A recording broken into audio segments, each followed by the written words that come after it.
To introduce our final inductee from the East Coast, once again representing the CCAA and University of King's College, Neil Hooper.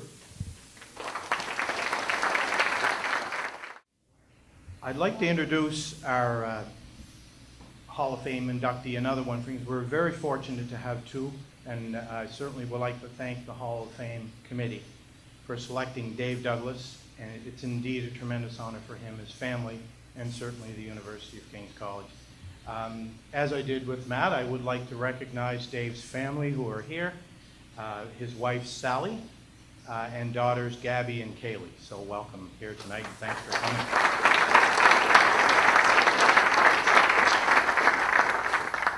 Dave comes into the Hall as a coach, but what people may not know, and it is in the longer bio, is that he was also a player, so certainly it should be noted that he played for Kings. He was a very good fullback for Kings when he played.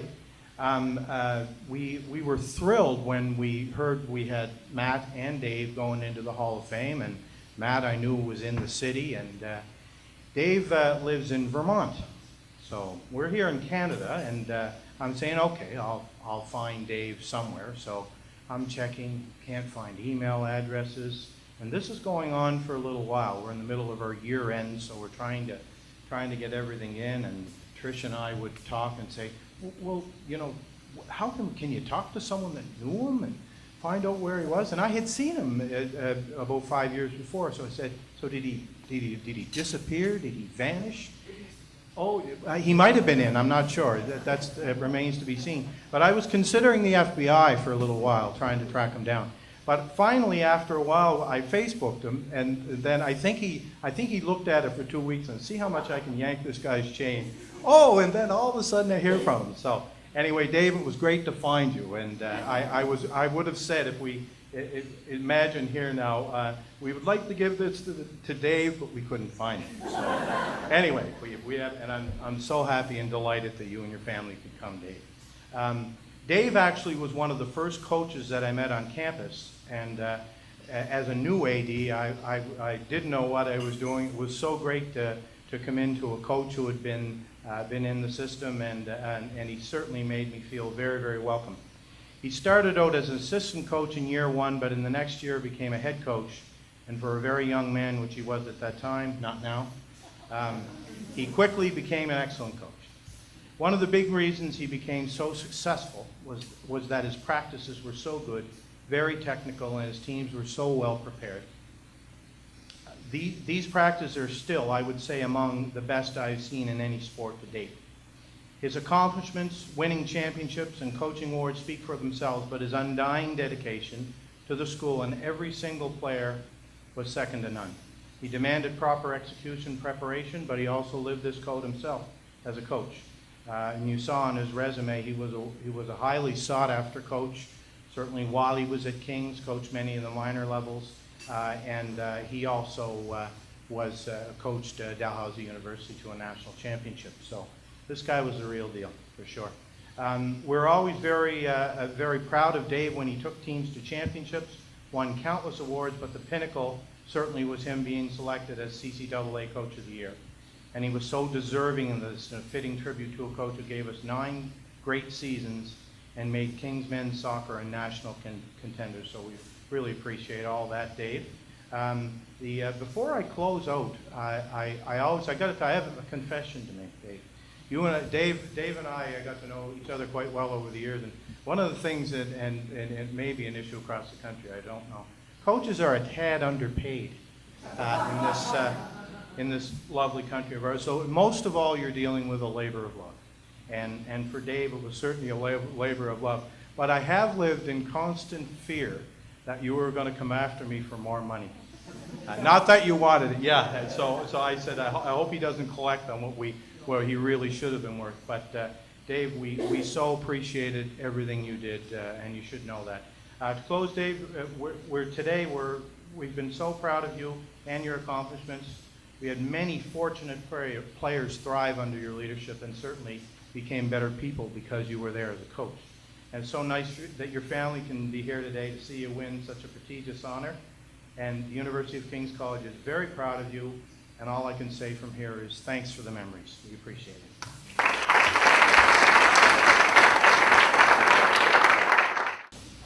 Well, thank you, everyone. This is, you know, as everyone else has said, a tremendous honor. I'll be forthcoming and say I'm a horrible public speaker, which is probably perfect since the last one up tonight. We go to the hospitality lounge afterwards. So I do want to respond to Neil's Facebook story. So I did hear that Neil was looking for me. He phoned my sister. He tracked down my sister in Truro, and or the university tracked her down, and she phoned me, and we thought it was Kings looking for a donation. So I never called back. That's true. Yeah. Because Neil, the university owes me money, apparently. And then I work in the IT industry now, but I don't understand Facebook. So I signed up, I put a profile on, whatever you call it, Facebook, 7 years ago or so. And I get this message from Neil. It came through on my phone, through my email address. Neil's looking to friend me. And I had no idea what my password was. And I didn't bother to look it up for 2 weeks. So once I did, and then Neil says, I need to talk to you, give me a call. I don't have any contact information. It's about the Hall of Fame. I still thought it was a play for money. So luckily I did get a hold of him.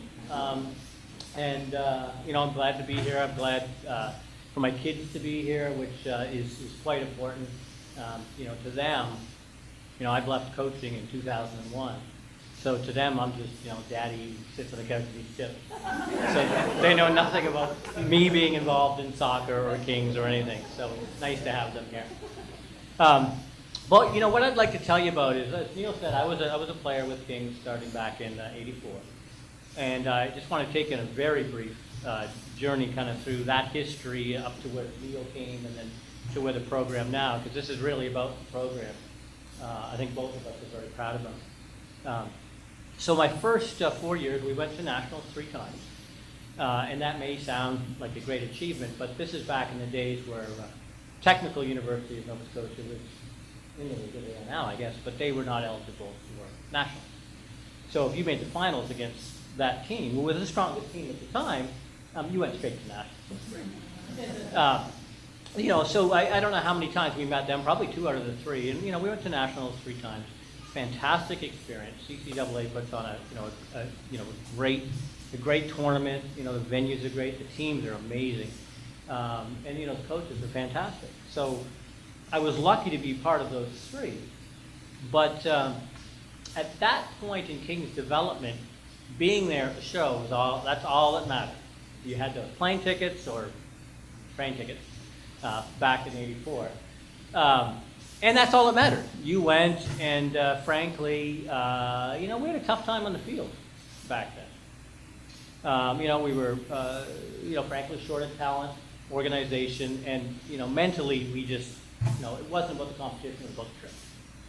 So that always burned me for 4 years. And then soon after, Neil came on board. I was coaching the team, and, you know, I think one of our first meetings, it was Bucky. Neil was like, Bucky, right? Be like Bucky. Bucky. That's all I heard. So we channeled our inner Bucky. And, you know, I think we developed a pretty professional program. We brought in a lot of talented local folks who traditionally would go to the CIS schools. I still have a hard time saying that, CIA schools. St. Mary's and Dalhousie and Katy and things like that. But we started to get our fair share coming to Kings too, which was great. So the talent level increased. I think, you know, we had a great program. Neil did a fantastic job, and the university did a job of getting us better and better facilities to train on. And we, you know, we changed the mindset of the program. So people coming in, it wasn't about trying to win Atlantic championship and just getting the free trip. It was an expectation you were going to win that championship. It was an expectation you were going to national, and you were going to try and win. And you know, to the last player, that's what they believed, and I hope they still do. I believe they still do. When I left, you know, in 1999, and I think you know, the nice thing is that you know, I've left, been gone for a long time. Any player that I I coached, hopefully, is no longer with the program. But the program persists, right? It continues, I think, at a very high level. I mean, we talked about Matt here and Jeff Baker, who coached Matt, and we've got a few coaches now. And continues to thrive. And it's not about one individual, but I will say this, Neil, a hint to the committee who does these awards.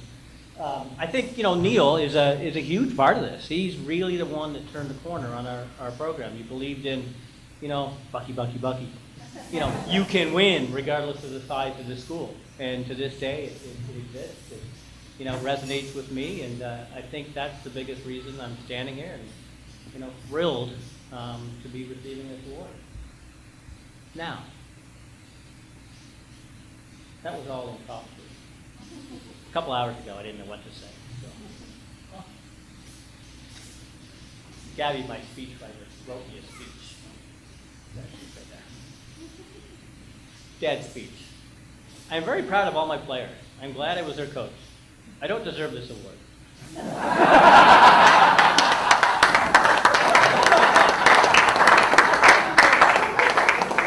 Very supportive family. My teams have worked very hard to deserve it. People start clapping. We did it a little earlier. Thanks for this award. And done. Thank you very much.